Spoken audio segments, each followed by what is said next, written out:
Chapter 12. Despite the frequency of Gryffindor visitors, Draco's dorm mates never seemed to grow accustomed to the ritualistic knocking. The boys tasked with fetching Draco from his bed fortress always appeared slightly annoyed. "You should feel grateful you still have a tongue with which to address me, Zabini," Draco remarked nonchalantly to Blaise, who remained quiet and modest for the remainder of their trek toward the entryway. Draco grimaced upon seeing the visitor was Potter. "What's with the face, Malfoy? They only mention a Gryffindor. That's unpleasant enough for them. I never know who until the doors open," Draco grumbled. "Is that why you look so disappointed when it's me?" Potter objected. "Are you hoping for Hermione, maybe? On a weekend evening, it might as well be Ron arranging a time to fly, though I'd wager he'll be too occupied with unproductive Halloween festivities," Draco sighed.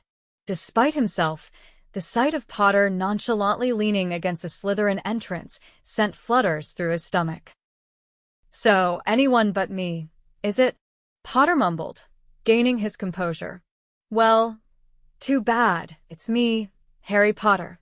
Draco stifled a chuckle at that, as if he didn't know his name by now. "I thought maybe you'd accompany us to nearly headless Nick's Death Day party."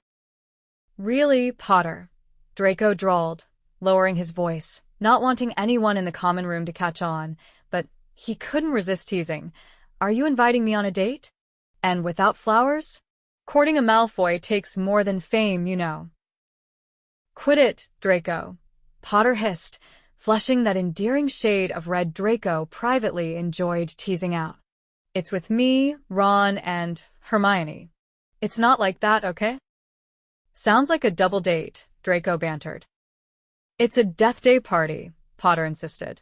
"Cobwebs, shadows, and eerie ghostly stuff, nothing romantic."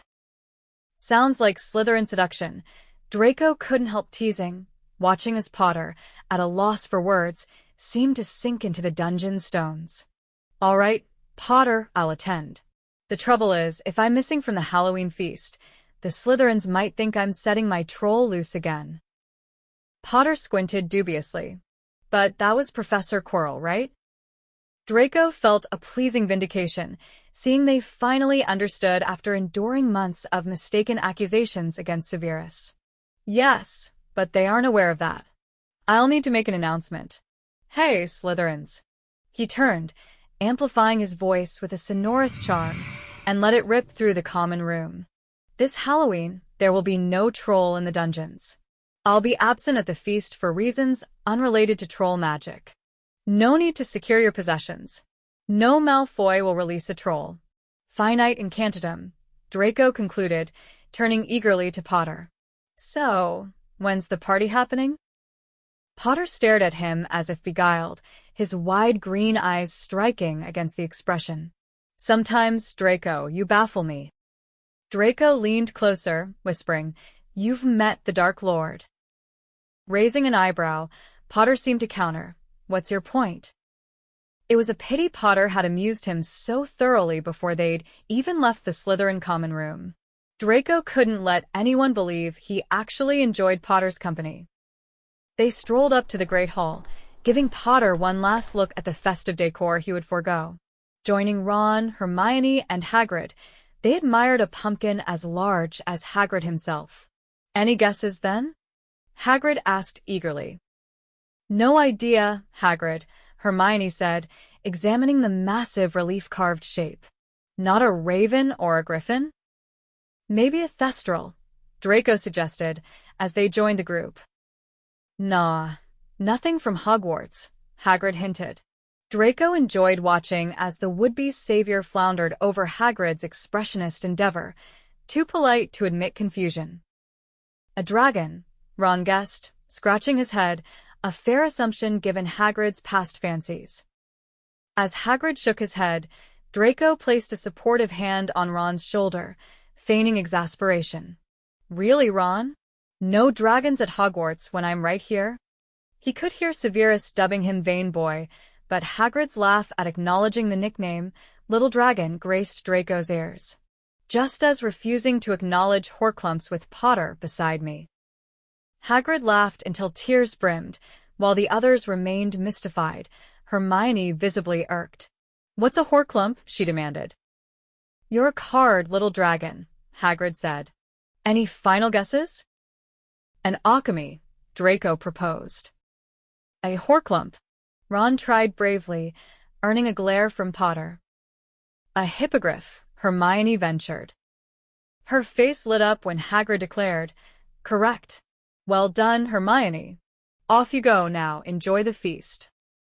"Wish we could," Ron muttered, trailing Potter's resolute loyalty to join the dungeon expedition becoming apparent, unlike Draco, who simply found nothing more enticing to do. Hermione's enthusiasm was infectious. "This promises to be far more engaging than another run-of-the-mill Halloween feast," she gushed. "The tales of Hogwarts history, the wisdom the ghosts harbor." "Save it for Nick," Potter sighed. "He revels in any adulation."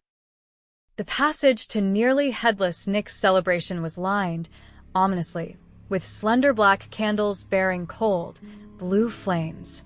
They cast a spectral light over the party, chilling the atmosphere further with every step. Draco had been upfront with Potter. This indeed wouldn't be the worst venue for a dating scenario by his standards. He smirked as his companions shivered and reacted to the screeching noise, perceiving beauty beyond the common grasp. "That's music," Ron whispered apprehensively. Nearly headless Nick greeted them at the heavy, black velvet curtains, genuinely thrilled to see Potter, though he tried to maintain a dignified front. "Welcome, kind friends," he announced somberly. "So lovely you could attend." With a flourish of his hat, he ushered them inside, and Draco felt validated in choosing this experience over the Slytherin feast.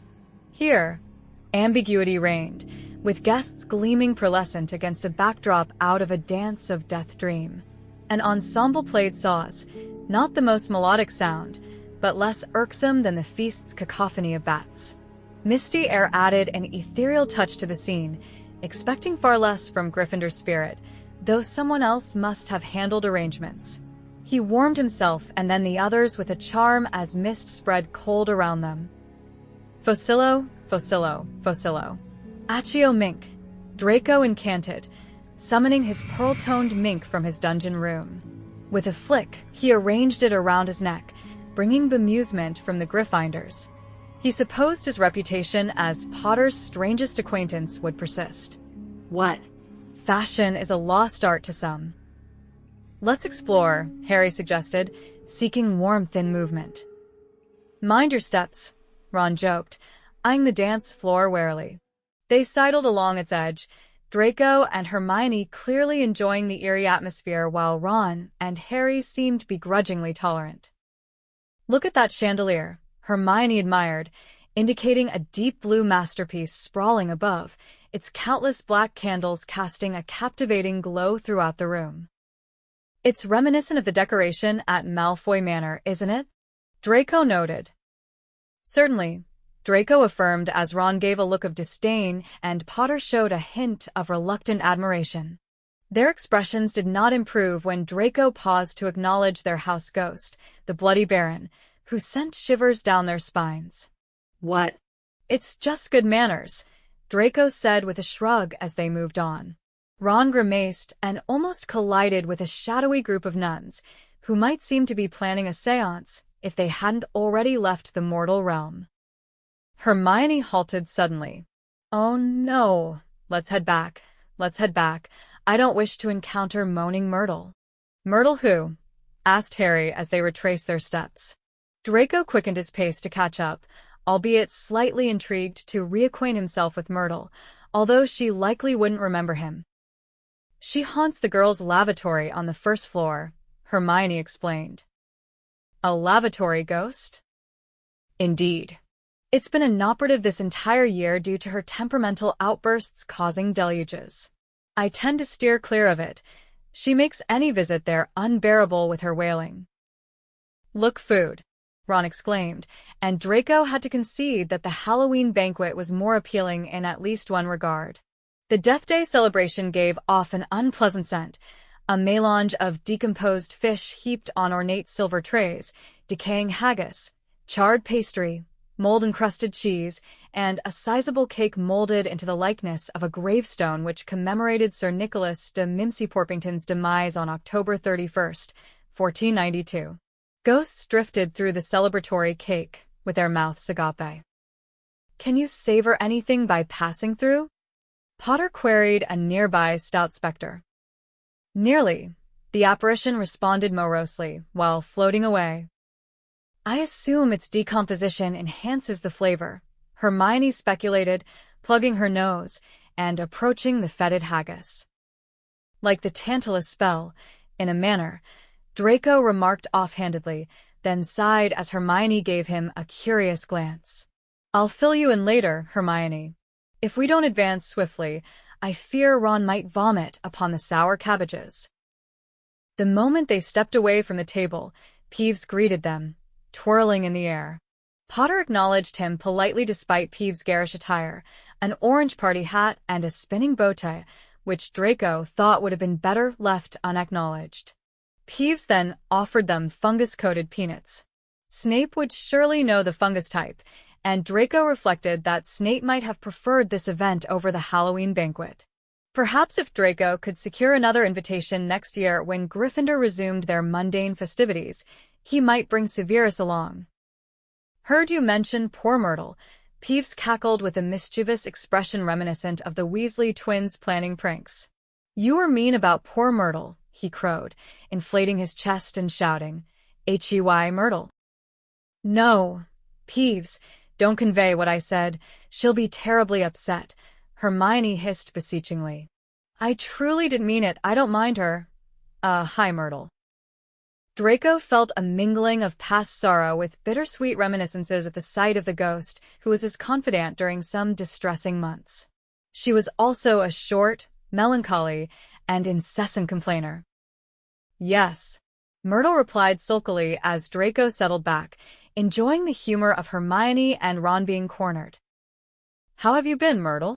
Hermione spoke with forced brightness. "It's a pleasure to see you out and about." Oh, Gryffindor pride, Hermione Granger's social acumen. Myrtle sniffed. "Miss Granger was just discussing you." Peeves snickered close to Myrtle's ear. "Just expressing how lovely you look this evening," Hermione stated firmly, glaring at Peeves. Myrtle scrutinized Hermione with suspicion. "You're mocking me," she accused, tears shimmering in her translucent eyes. "No, truly, I just remarked how splendid Myrtle appears," Hermione insisted, prodding Harry and Ron. "Isn't that right, boys?" "Absolutely." She truly did. "Don't deceive me," Myrtle gasped, tears now streaming uncontrollably, while Peeves laughed delightedly beside her. "Do you think I'm unaware of the names they call me behind my ghostly back? Fat Myrtle, unattractive Myrtle, moaning, miserable Myrtle." "Don't forget blemished," Peeves murmured maliciously, driving Myrtle into tearful sobs as she raced out of the room. Peeves pursued her, bombarding her with decaying peanuts, yelling, "Blemished! Blemished!" "My goodness," Hermione sighed heavily, and Draco's heart twisted with old memories of crying with Myrtle as an unhelpful listener. "Well, that's my cue to depart," Draco said dryly. "Enjoy the revelry, all," and he quickly parted from the group to trail Myrtle into the familiar passageways of the Slytherin dormitory. Given her ability to drift through solid structures, she had an edge, but casting Lumos Maxima attracted her enough to re-emerge through a nearby wall. Perhaps she mistook him for another phantom, which wasn't entirely untrue, depending on one's perspective. "Myrtle," Draco called out, "I apologize if I or my companions upset you." She gave him a suspicious glance. "What's this? Come to twist the knife deeper, you posh blonde lad." Draco straightened his furs, concerned they might present an ostentatious air. "No, merely wanted to clarify what was truly said, all right? Honest words. Hermione wasn't commenting on your appearance, Myrtle. She just mentioned not being able to use your flooded bathroom, that's all." "Really?" Myrtle wiped her spectral tears. "Honestly," she inquired with a familiar, trembling voice. Draco extended a hand toward hers. Truthfully, Draco assured her. Let's seal it with a handshake. I'm Draco, kropka. Oh, Myrtle remarked, scrutinizing his hand cautiously. An unusual name. I've heard of you already, charming blonde lad. Aren't you the one who casts tongue curses? Draco chuckled at the thought that even moaning Myrtle had heard the exaggerated tales. I am indeed. I have a stance. If someone speaks of me disrespectfully, I'm known to enchant their speech, stitching their tongue to their palate to ensure silence. He rolled his eyes and waved his fingers. Terrifying, isn't it? I wish I knew that, Hex. Myrtle scrutinized his hand before taking it, her presence chilling as she made contact. Lucky for spirits, it probably has no effect. She giggled, an unsettling sound. Maybe you should try it out? No thanks, I'll pass, Draco managed, with a faint grin towards the exit. I'm off to see if any feast remains. Talking to you is good, Myrtle. Come visit any time, Silvertongue, she called as he departed. Upon reaching the Great Hall, Draco found an odd scene, with only some students lingering as the official banquet had ended. Bats flitted haphazardly towards the entrance hall, while most students loitered near the stairs in peculiar proximity. Draco navigated through the hub, drawn by the same morbid curiosity that had drawn others, to learn what captivated them, sending some back to whisper excitedly at their house tables. A familiar memory nagged Draco, a mental picture of a notebook entry on Halloween hovering at the forefront of his mind. He knew the words imprinted there, reminders or not. Severus had eradicated the diary. Draco had intervened too. Confoundingly, the words that transfixed the children were the same as before, painted like ominous bloodstains. The Chamber of Secrets has been opened. Enemies of the heir, beware. Potter, Ron, and Hermione stood before the message, as they did previously, displaying the same shock. Filch's cat was no less petrified. The proclamation was placed in the exact spot. In panic, Filch elbowed through, wailing in despair, and then rage at Potter. You've done it! You've harmed my cat. You've slain her. Argus. Dumbledore had approached, flanked by several professors, including Severus. He was the one to detach Mrs. Norris from the wall. His presence drew the Gryffindor trio's focus, and, as always, Draco's blonde hair must have caught the light, for it was to him that Potter's gaze first shifted and lingered. Dumbledore's eyes roamed across the assembly of students, as though inspecting each one, seeking something, or someone in particular. Draco had never acted in a manner more incriminating in his entire life. Yet, regardless of appearances, he found his legs propelling him forward in a sprint. Thanks for listening. If you enjoyed this chapter, please hit the subscribe button and ring the bell to stay updated with more audiobooks. Happy listening!